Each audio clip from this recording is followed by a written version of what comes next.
G'day, I'm Melissa Shannon, founder of digitalscrapbookinghq.com, and today I'm here with another process video for you. Today's layout was inspired by one of the prompts for Load 516, which is the Layout a Day challenge run by Alice Boll from scraphappy.org.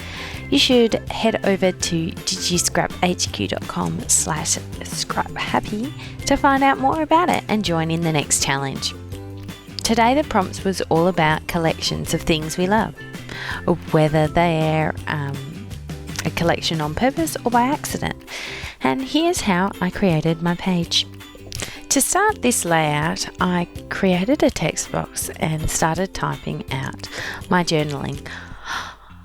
I often start with a story and just quickly write down the journaling as I'm thinking about the idea for the layout. I always start my layout with a 12 by 12 blank canvas. I go to the File New menu and then create a new layout from the Scrapbooking preset that's available in Photoshop Elements. So then I'm going to go ahead and try and find some photos to support the story I'm writing about the collections I have. So I'm just using the file metadata search in Photoshop Elements to search for items from a specific date. So I have a time period in mind where I know that I have taken photos of these objects. I end up going ahead and tagging a few photos as I'm searching for things. I always end up doing that. So here I am, I found a couple of photos of my nail polish, which happens to be pink and blue in both photos. So now I'm going to go ahead and save my work. I'm going to go and pull in, since I already had that pink and blue theme, I knew that I had some planner supplies that were pink and blue. So I pulled in a photo to match the other photos, if you know what I mean. I'm just playing around with my journaling to make it fit. I had a look at so now I'm just browsing through to find a few more shots of various things I've collected to see if I want to use that. Then I actually ended up remembering that I had a photo that I shared with a friend on Facebook and I was having trouble finding it, so I eventually went over to Facebook to find the date of the photo, and then finally I browsed through and chose one card photo that I thought matched. I'm just using an adjustment layer to adjust the levels to make the photo a bit nice and bright and clear. Then I'm just resizing it to make it the same height as the other three photos along the bottom. So far I've been working on this layout just about 10 minutes, and that includes getting distracted tagging photos. I'm shocking.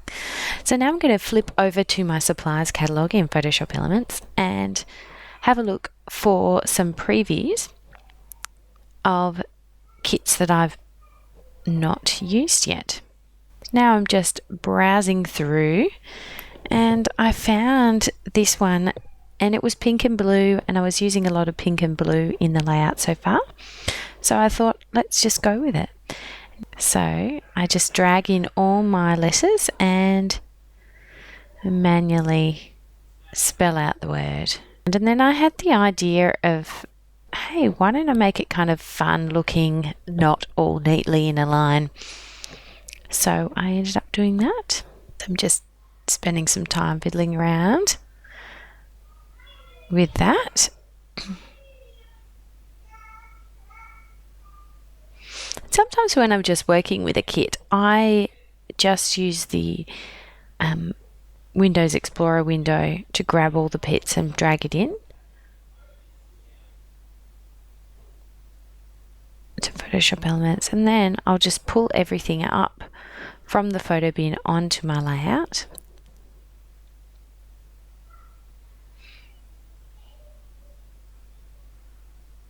I thought it was appropriate for collections to use a love kit because obviously I love the things, that's why I collect them. So that made sense in my head. So here I am just cropping a mat because I thought that those love hearts were way too busy for my taste. And then we jump ahead and I've placed a few embellishments on. And then I actually matte the journaling on a white or greyish brownish. I think that's a grey piece of cardstock. Just make it a bit easier to read. Then I select the whole lot and try and centre it. Playing around with the doilies now. I'm trying to work out if I can fit 3 doilies in. Do you think that's a bit ambitious? I keep playing with them. I keep fiddling. And I also used a layer mask to just make it look like that star paper clip was actually clipped onto the photos. I just erased the specific areas of the star that I wanted to hide. So in the end here, I'm just moving everything that's on that mat and resizing the journaling to try and make it all fit into that spot I've allocated. Do you ever have trouble with your journaling? I always seem to write too much and then I'm trying to squeeze it in and also add pretty things. In the end, I always end up with a very plain or simple looking layout, I think, because of that. Because I have so much journaling, it's going to overwhelm the rest of it. So in the end, I was pretty happy with how that turned out. I love pink and blue, and so why not use it to scrapbook about things I love.